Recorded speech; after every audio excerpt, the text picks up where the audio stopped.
2016ko kontuak etxigabe daude oino. Normalki aitzineko urteko kontuak maiatza aldian esten dira, edo hobekia horranta estetik agitzen dira.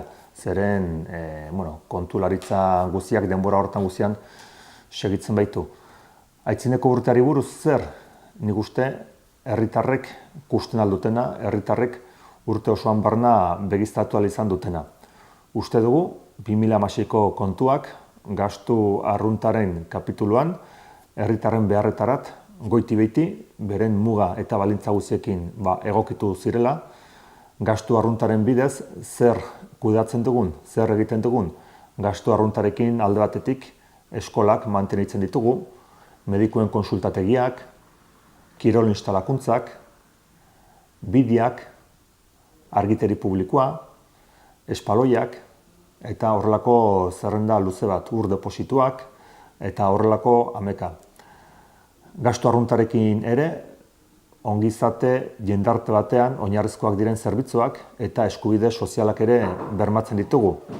Erran dezagun, alde batetik oinarrizko gizarte zerbitzuak, bertzaldetik berdintasun politikak, euskararen normalizazioa, kultura programazioa eta horrelakoak. Eta gastu arruntarekin ere bai, bertze atal batean, norazbait ere, turismo sustapena, bertako azokak eta tokiko garapenarekin zerikusia duten ekimenak. Horiek guztiak, erran bezala, gastu arruntaren bidez kudeatzen ditugu. Eta hortarako, hainbat langile ditugu udaletxean, hainbat zerbitzu eta arlo, eta horiek diruz hornitzen ditugu. Eta nik uste herritarrek hori guzia egunerokoan kusi, neurtu eta aztertzeko aukera duten. Erran bezala, gure muga guziekin, baina nik uste nolapait ere baztanek dituen beharretarat egokitzen direla.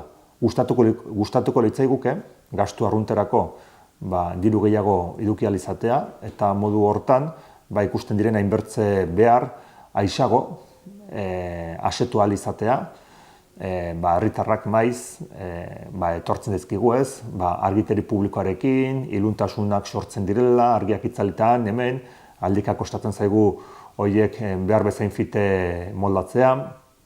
Bideen inguruan ere, hainbertze eskari jasotzen ditugu, baina kontuan hartu behar da, baztanen 1600 kilometro bide pista ditugula, beraz zaila dela horietarat guzietarat ailegatzea, baztan azken batean, Nafarroako eskualerriko udalerrik handiena baita, 15 eskola zentro ditugu, ez herri guzietan, baina eskola zenbaitzuk badituzte edifizio bat baino gehiago, orduan 15 eskola zentro ditugu, eta orduan eskola guztiek dituzten beharretarat ez gara berehala ailegatzen, eta batzutan hor itolarriak sortzen dira, baina gure mugekin saiatzen gara horiek guztiak asotzen edo horiek guztiei konponbidea ematen. Horietaz aparte, inbertsioen atala izanen genuke, eta nik uste untan ere baztandarrek ikusi ahal izan duten, nolakoa izan den iazko udalaren inbertsio programa. Alde batetik aurrekontuei loturikoa eta bertzaldetik diruzaintzako gerakinarekin egindakoa, diruzaintzako remanentearekin egindakoa. Eta modu hortan, herri guztietan kasik obrak egin ahal izan dira, ez akaso obra handiak, ikusgarriak, denbora batean egiten ziren bezala, baina herritarren beharrekin lotura zuzen eta estua dutenak. Eta modu hortan, ibili gara, behar bada, bertze aldiekin konparatuta neurriz txipiagokoak diren lanakin ez, baina herri guztietan eta herritarren beharrak konpontzeko helburuarekin.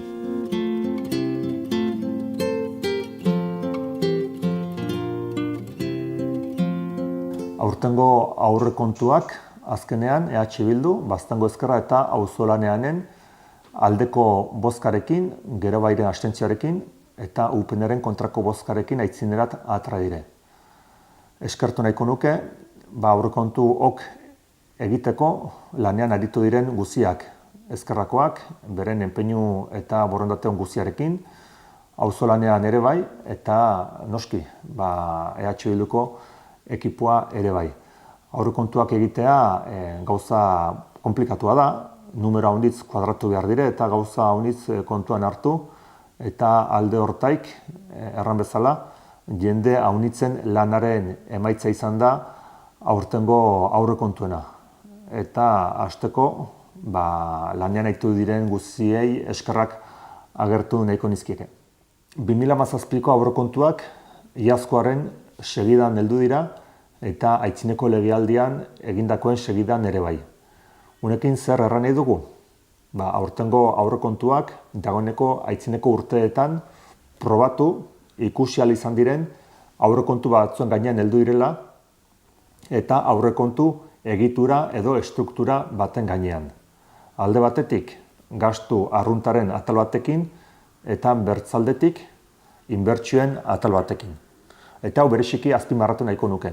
Zerrengatik, zeren iduritzen baitzaigu, iazko urtea 2016a nahiko txukun gantzela.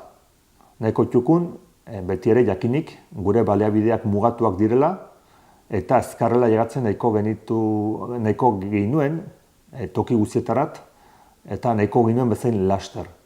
Baina hoi hala izanagatik iduritzen zaigu goiti beiti hor ibili ginela. Arlo desberdinetan herritarrek dituzten beharrei aterabidea ematen. Alde batetik eta dagoeneko erranduten bezala, aurtengo aurrekontuetan diru zati handiena, 6 milion euro inguru, gastu arruntarrena da.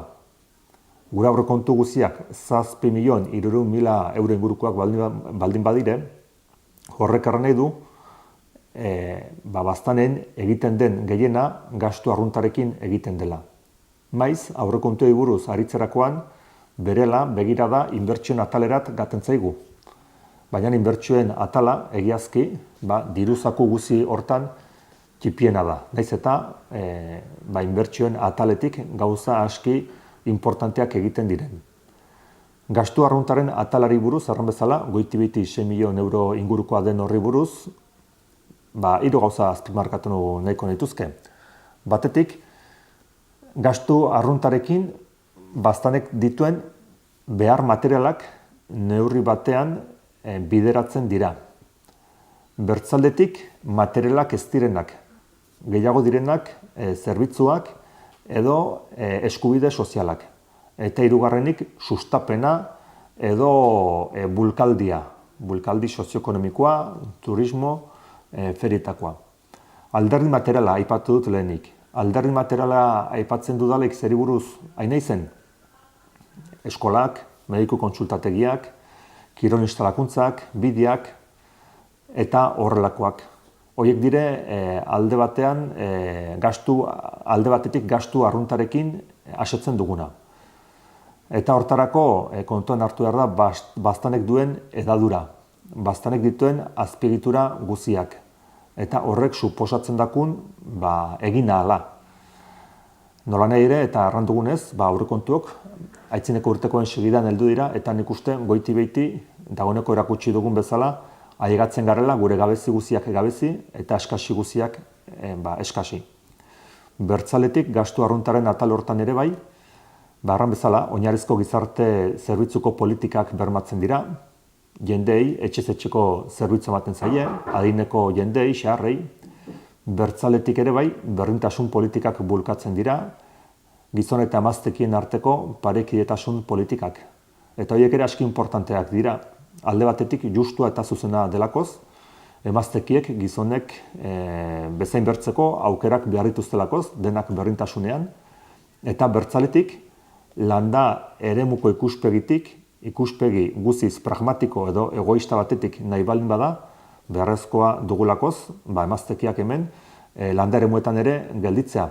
Ikusten baita, serie historikoetan nola, kanporat gehiago gaten direnak, emaztekiak diren. Landa eremuek, maiz, ez baitizkiete eskaintzen bizitzeko nahiko lituzketen aspirazio horiek, nahi horiek, dena delako horiek.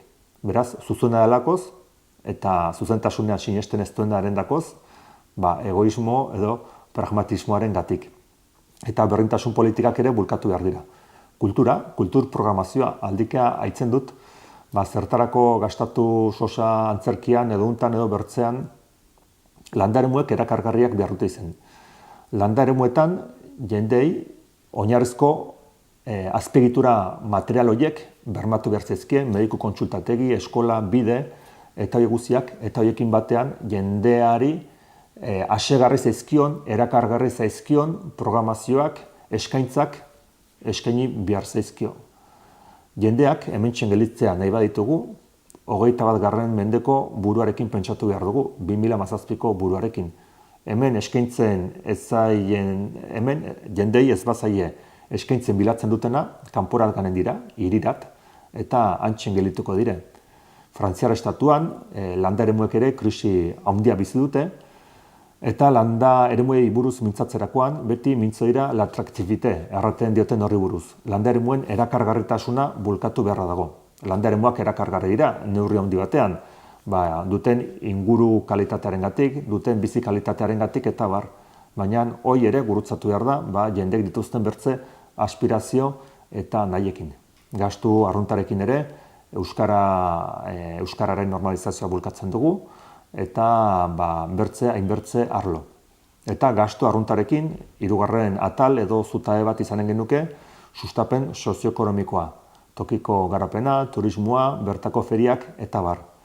Horren inguruan erraniko nuke, ez gaitezela nahasi, zeren politika ekonomikoak, Nafarroko gobernuarenak, eta bertze instantzia administratibo batekoak baitira.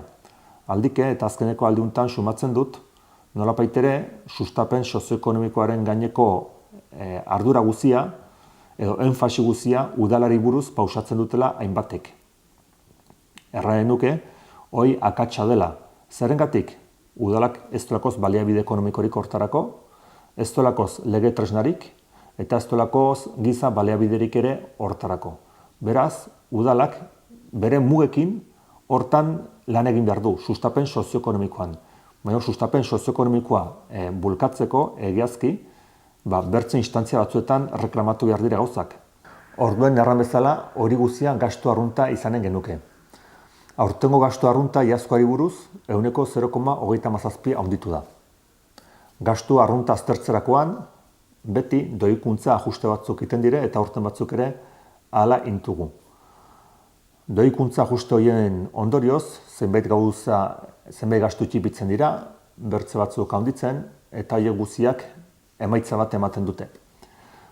Untakoan, gastu arruntean handitzea eragin dutenari buruz zer aipatzen dago genuke? Alde batetik, eskoletako, herritako eskoletako, mediku konsultategietako eta museoko garbiketa. Hortxen pleguen berrikusketa bat eginda, plegu berriak ateratzea tokatzen da, eta hor 57.000 euroko handitzea izan da. Bertzaldetik, aurten, urte osoan, arkitekto tekniko bat izanen dugu udaletxean, arkitekto teknikoa kontratatzeko prozedura abiatu dugu, eta horrek 30.000 euro pasatuxeko hazkundea ekarri du. Horiek hazkunde nabarmenak, baita bertze batzuekin osatzen direnak. Horiek nolabait ere aipatu handitzoi ekarri dute. Bertzaldetik aipatzekoa da sarreretan txipitze bat izan dugula. 1,38ko txipitzea. Txipitze hori zertan izan den gehien bat? Alde batetik, obrak iterakoan izioa izeneko zerga bat dago, obra bakoitzaren kostuaren 4%koa dena, eta hor txipitze bat izan da, kozkorra, 13% ingurukoa, eta gero bertzaldetik plusbalien sarreretan, eta hor ere bertze txipitze kozkor bat izan da 33% ingurukoa. Horiek, erran bezala, horiek kontuan hartuta, eta horiek suposatu duten galera kontuan hartuta, gure sarreretan 1,38ko txipitzea izan da. Orduen, kontuan hartu harko dugu, hemendik aitzinerat, zer eszenarioetan, zer egoratan egoten algaren. Alde batetik, gastu arrunta, nola egiten dugun, gastu arrunta hori kontrolatzeko. Bertzaletik, jakinik, gastu arrunta importantea dela, baztanderok ditugun beharrak eta asetzeko. Eta nola egiten dugun hori kontzeko, gure sarrerak txipitzen ari balin badira. Egiazki ikusi behar dugu sarrera horiek txipitzen segitzen duten edo hortan gelditzen diren. Hoi ondoko urteetan ikusiko dugu. Horren arabera, ikusi beharko dugu oraikoa momentukoa den, konjunturala, edo nolapitere egiturazkoa izanen den eta joera bat, ondoko urteetan errepikatuko dena. Horren arabera, guk ere, ajuste edo doikuntza batzuk inbiarko baititugu. Horren guziaren emaitza gisa, sarrera, irtera, gastu arrunt, hortei gelditzen dena, inbertsioen atala izanen genuke. Eta inbertsioen atala, hoixen bertze kapitulu bat izanen genuke. Batetik, gastu arrunta, 6 milion euro ingurukoa, eta bertzaletik inbertsioen atala, kasu hontan 300.000 eurotik gorakoa. Horietaik puska handi bat diruz lagundua eta Baztango udaletxean gain egiazki 200.000 euro pasatu xekoa.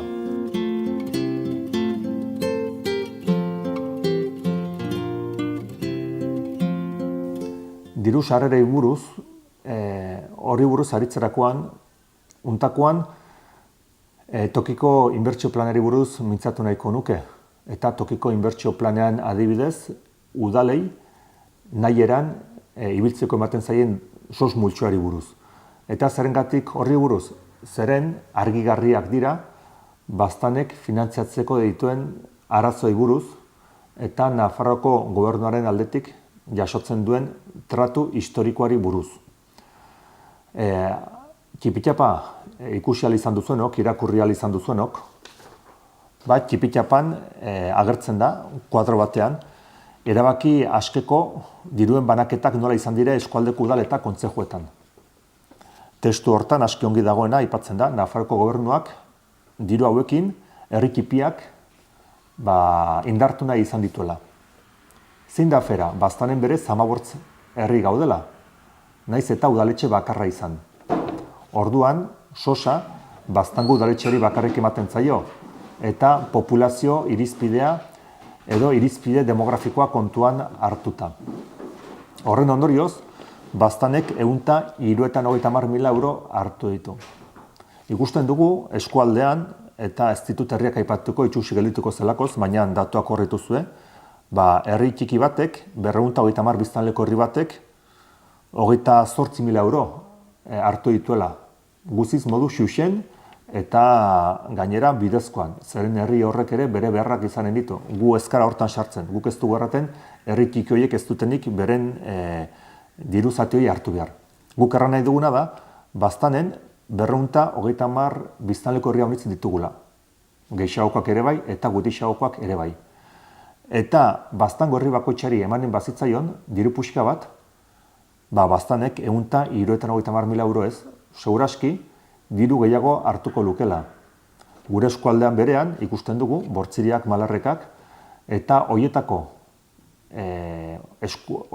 baiara bakoitzean, baiara hortako udaletxeek hartzen duten guzia batuko bagenu, batean kasik 800.000 euro heldu dira, bertzean alatxu, eta gurean berriz 150.000 eurorekin gelditzen gara. Eta hasierakorat itzuliko naiz. Uni buruz mintzatu nahi nuen, pixke bat erakusteko, Baztango udalak zer tratu hartu izan duen historikokin Nafarroko gobernuaren aldetik. Eta ezpadago, Baztan diruz finantziatzeko bertze sistema bat, hau itoko da. Eta hor sartu beharko da gauzak xuxentzeko mekanismoren bat. Zeren asmentan erran bezala, guk hemen eskolak, mediku kontsultategiak, bideak, ur depositoak, argiteri publikoa, eta horietarik baditugu.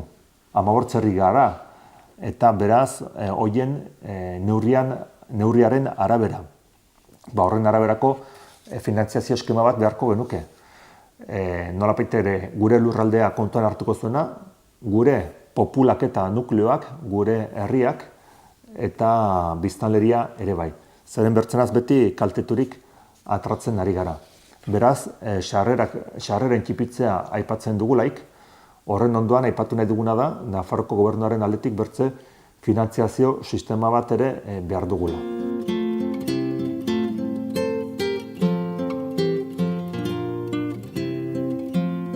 inbertsioei buruz, dagoeneko erran bezala, Baztango udalak inbertsioen atalean 340.000 euroko inbertsioak inen ditu. Horietaik, 30% diruz lagundua heldu denez, Baztango udalaren gain 238.000 euro inguru izanen da. Inbertsioen atalean, urtero bezala, mendiko lanek puxka gozkor bat hartuko dute. 150.000 euro inguru. Mendiko lanak, ohartuko zareten bezala, garrantzitsuak dira, gure inguru gehiena mendia delakoz, eta gero mendiko lanetaik ere, diru sarrerak heldu direlakoz. Mendilanak eta egiten direlaik, egurloteak eta atratzen direlaik, eta beraz alde batetik, inbertsioa da, bertzaletik diru sarrera ere bai. Aurten bereziki azpimarratu nahiko nuke, Baztan marka egiteko diru puxka bat ere berezi dugula, 36.000 euro inguru. Horietaik, 330.000 Nafarroko landa garapen planak diruz lagundua, beraz, udalaren gain 10.000 euro inguru. Baztan marka zer da, Baztan markak zer izaneko zuen? Baztan markak izaneko zuen, hemengo ekonomia bulkatzeko tresna bat. Azkeneko urte luzoketan beti aipatu izan da, Baztan marka bat beharko genukela hemengo produktuak promozionatzeko, hemengo baliabideak, hemengo ingurua kanporat erakusteko, eta horren arabera gure jarduera sozioekonomikoak ere antolatzeko, eta hori helburuan elkarrekin lanean aitzeko. Bada, Baztan marka hortarako pentsatu dugu. Batetik, helburu bat jartzeko, hemengo eragile sozioekonomikoen artean, helburu hori adosturik eta Baztani buruzko irudi bat eraikirik, gero horren araberat gure aukerak promozionatzeko eta gure barneko ekonomiaren akuilu pizgarri izan daien. Gauza gehiago, hainbat ustekabeko izan ditugu, azkeneko aldian, alde batetik Agozpeko zentral hidroelektrikorat ura eramaki duen ubidean lurmendia izan dugu, beraz urbideoi ere moldatu behar izan dugu, hortarako bertze 16.000 euro. Aurten, Arizkungo eskolari legorra emateko, jolastokian legorra emateko 30.000 euro beresi ditugu, jaz ere beresi gintuen, eta Nafarroko gobernuaren diru laguntzetarat aurkeztu genuen proiektu hau etzaguten diru laguntzarik eman. Aurten berriz ere gura aurrekontuetan sartu dugu, diru laguntzetarat aurkeztuko dugu, baina ez badakute ematen eginen dugu. Bertzaletik hainbat bide zola berritzeko, hormigoiztatzeko, berraztatzeko, bertze diru ximiko bat beresi dugu, 38.000 euro ingurukoa, bertze zenbait zubi eta bide moldatzeko diru partidak beresi ditugu, edukiontziak, edukiontzien tokiak moldatzeko, prestatzeko, turismorako inbertsioak egiteko ere bai, biltegietan egokitzapenak egiteko, eta horrelako gauzetan gantzeigu aurtengo inbertsioen atala ikusten alden bezala, aski inbertsio arruntak dire, Baztango beharretarat egokituak, moldatuak, eta ez dute bertze misteriorik. Aipatzekoa da, aitzineko urteko kontuak esten direlaik, maiatzaldian edo, hor diru zaintzan gerakin bat izaten dela, remanente bat, eta ondotik, erremanente hori, gerakin hori, zenbatekoa den ikusten delaik, hortik inbertsioetarako bertze zaku bat izaten dela. Eta orduan ikusiko dugu, inbertsioen atal hortan zer bertze gauza gehiago itenako dugu.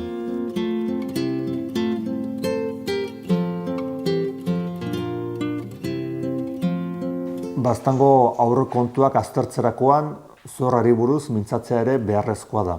Dagoeneko ikus-entzule guztiak dakiten bezala, Baztango udalak zor handia zuen. Aitzineko legealdian zor horik amusteko, hainbat neurri hartu ziren, sekulako egin ala izan zen, eta urtero aurrekontu estuak izan zituzten. Oino aurrekontu estuekin segitzen dugu, eta zorra txipitzeko egin alean. aurtengoan, Baztango udalak 5.300.000 euro inguruko zorra izanen du. Kontuan hartu, Baztango udala 9 milioi euro inguruko zor kopuruarekin ibili dela. Beraz, ikusten alden bezala, urtetik urtera, zorra txipitzen ari da. Aurten, zorraren amortizazioetarako 650.000 euro bideratuko dira. Beraz, hori urtero, zama dugu gure aurrekontuetan. Ez paginuen hortarako erabiliko, seguraski bertze gauza batzuetarako erabiltzen lako ginolakoz. Baztango udalak duen zorra zenbatekoa da. Azkeneko urteetan ikusita gauzak nola ibilki ziren, Espainia aldean gobernuak lege bat atera zuen, aurrekontuen egonkortasun eta finantza iraunkortasunaren legea, eta hor, erraten zen, udaletxe batek gehienez edukitzen alduen zorra dela bere gastu arrunten 110%koa. Eta Baztanek 9 milioi euroko zorra zuelaik, bere zorraren porzentajea aipatu erreferentzia horri buruz, 130%koa zen. Horrek erran nahi du, 110%tik goiti, udal batek ez duela mailegurik, krediturik eskatzen al. Gaurko gunean porzentajea zein da. Gaurko gunean porzentajea 334%koa da. Beraz, 110% urrun dugu, eta 130% urrunago oino. Gure zorra txukun gestionatzen ari gara, urtero txipitzen ari gara. Baina hori zamamundi bat dugu, gero urtero inbertsioak egin alizateko, eta gure herritarrek dituzten beharrak hasi alizateko. Gure intentzioa zein izanen litzateke. Gure intentzioa da zorra txipitzen segitzea. Baina Baztanek inbertsioak behar baditu, ongi justifikaturik eta ongi arrazoiturik, horren arabera ere prest gaude mailegu edo kreditoren bat eskatzeko. Baina beti ere ongi arrazoitu eta ongi justifikaturik. Eta beti nahia izanik zor hori txipitzea. Eta tira, egin ahal hortan ari gara. Horrengatik, zenbaitzutan proposatzen dazkigutelaik kreditu berriak hartzea, nik zer plazako edifizio akitzeko, ez dugu ongi ikusten hori mailegu edo kreditu berriekin egin behar izatea. Azkenean, iruditzen zaigulekoz, badirela egotokotan gauza importanteagokoak kredituak eskatu behar izateko. Orduan, erran bezala, guk zorra txipitzen segitu nahi dugu, inbertsioak eginez bai, baina guziz justifikaturik eta beharrezkoak diren gauzetan. Eta hau zerengatik erraten dut, zeren aurten Nafarroko gobernuak toki inbertsiorako plan berrirako deialdia egin baitu. Gazteleraz PIL erraten diote. Eta plan hortarat udaletxe bakotxak proiektuak aurkezten ditu, eta gero Nafarroko gobernuak horiek diruz lagunduko ditu. Baztango udalak osorik hartuta 5 milioi euroko inbertsio programa bat aurkeztu du. Horren barnean, ziga eta zigaurreko sanemendu lanak, azpilkuetako auzo guzietakoak, antzanbordakoa ere bai, bideak, Sumutxu, Aritzakun, Iruiteko ezkerreko aldeko erreka, Uruxka, argiteri publiko hainbat herrietan, eta horrelako lanak anta hemen ur depositoetan, eta bar. Denera 5 milioi euroko inbertsio programa. Baztango udalaren gain, 1.300.000 euro inguru izanen zen. Baztango udalak, aizten aipatu dugunez, badu diru zaintzako gerakina, remanentea erraten dena. Urtero 1.000.000 euro ingurukoa izaten dena. Guk, finantziatu nahiko genuken moduan, remanenteko diruaren puske handien hartuko genuke, eta gero kredituak edo maileguak eskatu beharko genituzke. Baina ikusten alden bezala, guk remanentean, diru zaintzako gerakinean, 1.000.000 euro inguru baldin badugu, maileguan, kredituan eskatu beharko genukeena, 300.000 euro izanen zen edo 400.000 euro inguru. Baina hori zertarako eskatuko genuken sanemenduek egiteko. beharrezkoak diren bideak egiteko. Eta olako kontzeptu aski arrunt eta beharrezkoetarako. Eta horrengatik ari gara egin ahal hori egiten. Zorra txipitzeko, inbertsioak ongi neurtzen, gure burua artean edo zepoan ez harrapatzeko, gero, Nafarroko gobernuak guk eskatutako onartzen baldin badu, inbertsio horiek guztiak egin ahal izateko.